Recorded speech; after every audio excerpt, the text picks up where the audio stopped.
Now, on Wednesday afternoon, just before the England football team's semi-final against the Netherlands, a video went viral of a German police officer. I wonder if you saw it.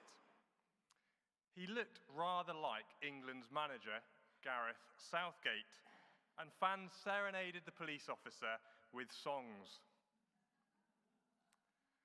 Now, as we read, or as Jim read to us, Isaiah 53, the question is, did that remind you of anyone? Yes. The passage was written approximately 700 years before Christ.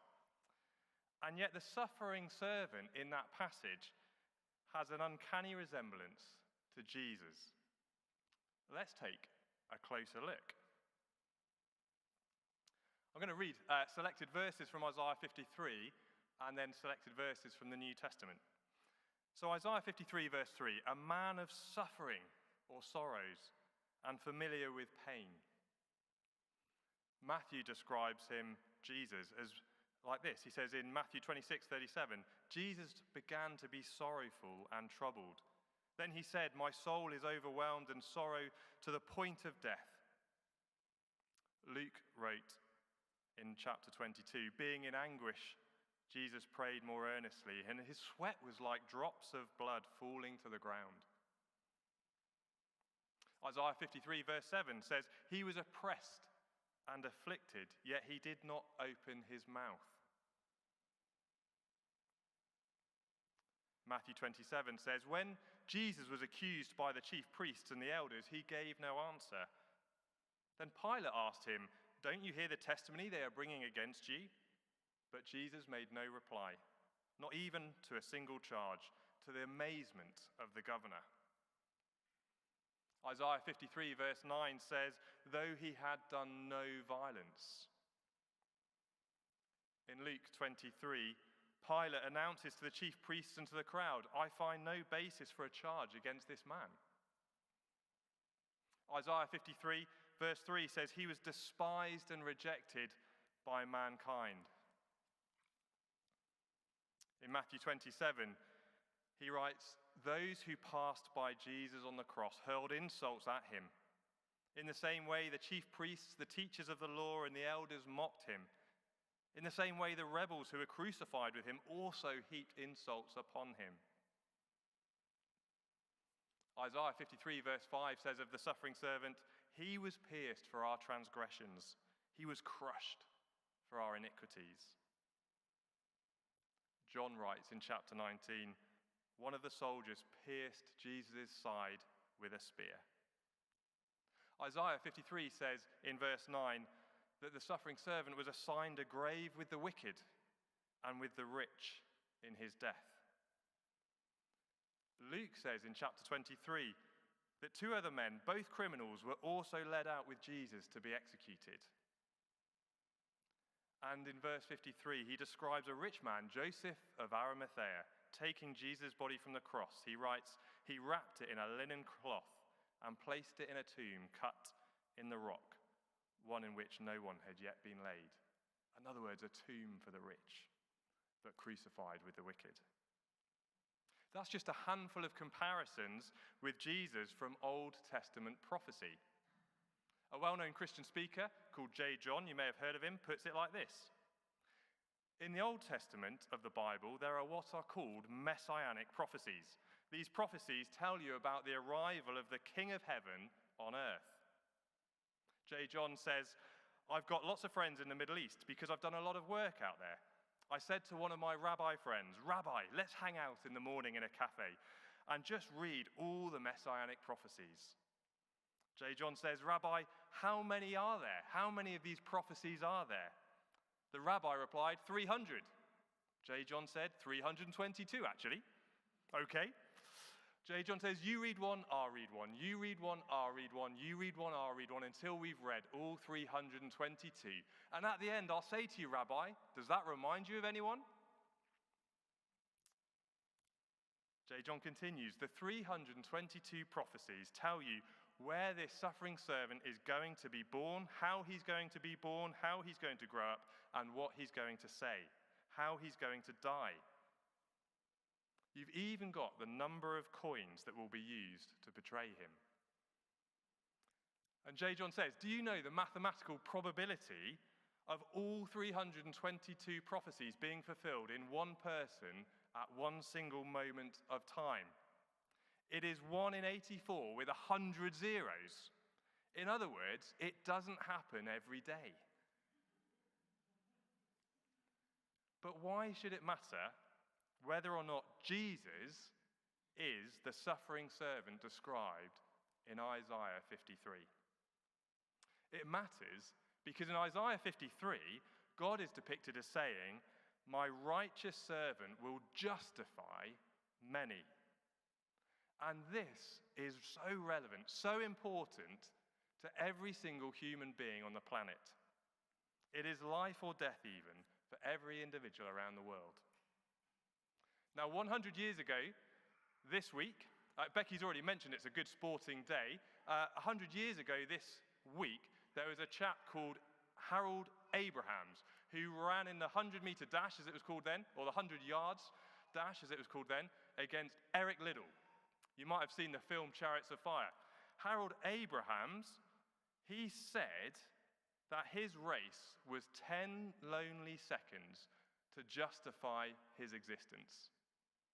10 lonely seconds to justify his existence. Now, in the Bible, the word righteousness or justification or justify come from the same Greek word. And it's all about a validating performance record.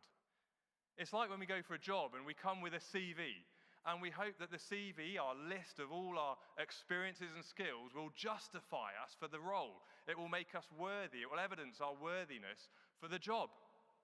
That's what our CV is about when it comes to our vocation, if you like. Every religion and culture is the same with God when it comes to our moral and spiritual record. We get out this kind of performance record, and if it's good enough, we hope that we're worthy of a life with God. We hope that we become accepted. But the trouble is, no one has a record that is good enough.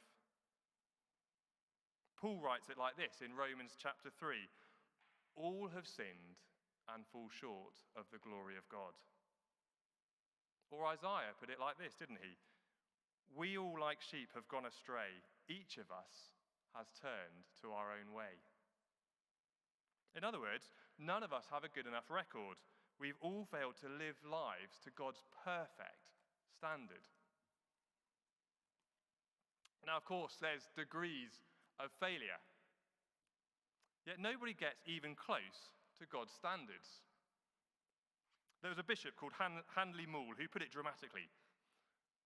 He wrote, "The prostitute, the liar, the murderer, all fall short, but so do you."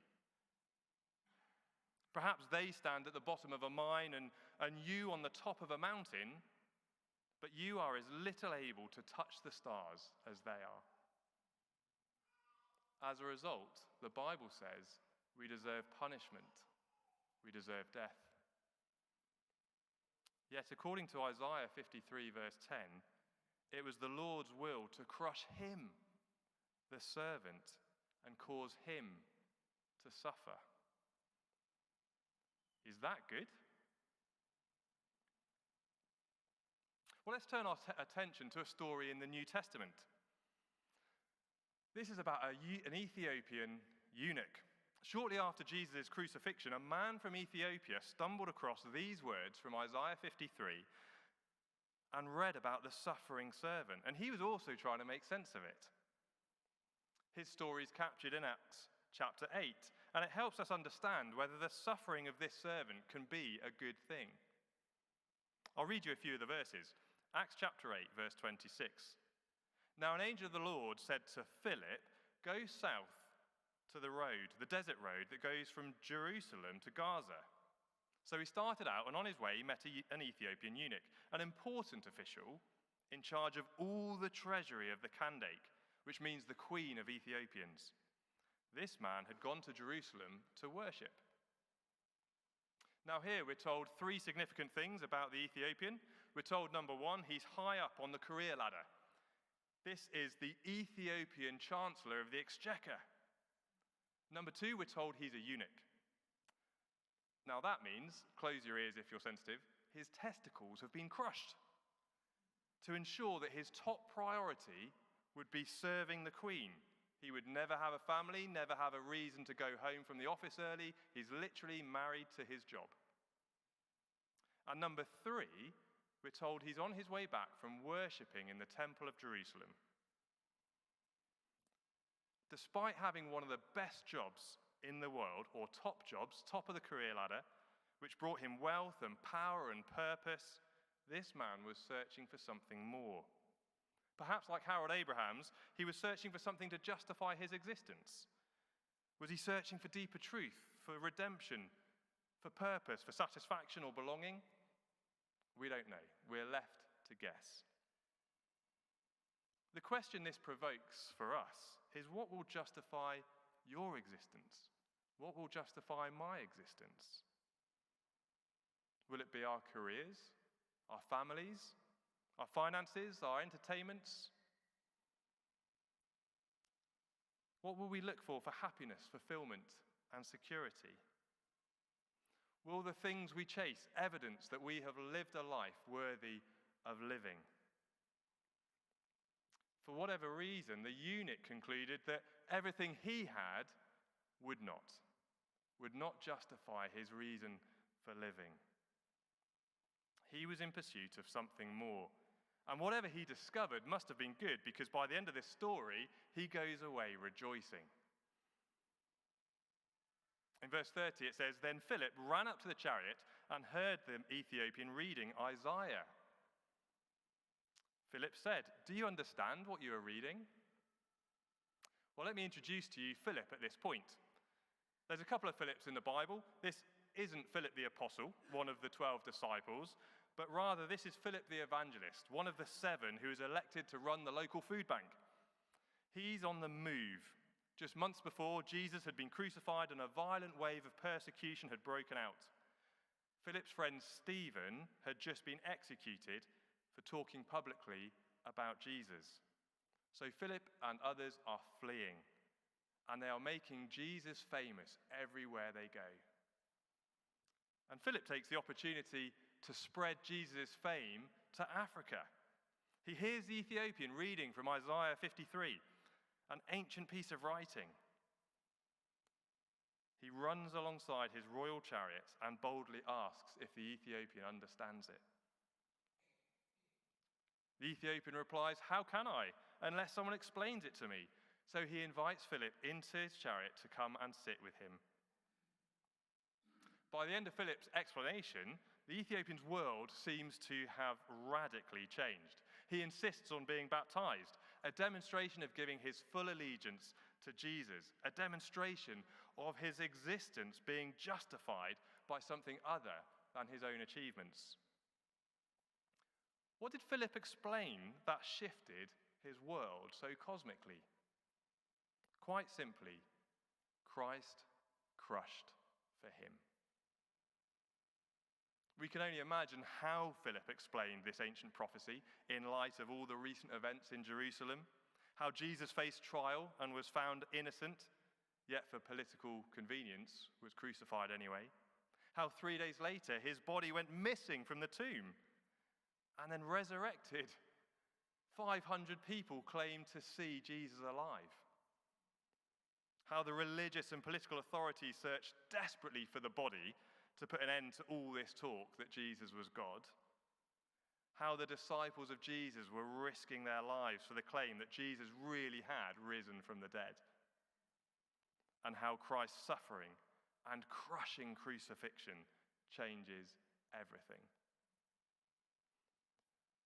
The Ethiopian had been crushed and mutilated to serve the queen, and heard how God, the King of all kings, was crushed and mutilated to serve him. He heard that no matter what he'd done, he could have peace with God, peace with himself, and peace with all others. Because of Christ crushed and crucified, he could experience ultimate fulfillment, satisfaction, purpose, and security beyond anything else the world could offer him. He no longer needed to hold out his own moral and spiritual CV to God, hoping he was good enough to be accepted. He understood that Jesus had traded places with him, that Jesus had taken the Ethiopian's inadequate spiritual CV and taken it to the cross and given him instead his own perfect record. That's why Paul wrote those words in Romans 21. Now a righteousness, that is a way of being justified, from God has come. This righteousness from God, or this way of being justified from God, comes through faith in Jesus Christ to all who believe.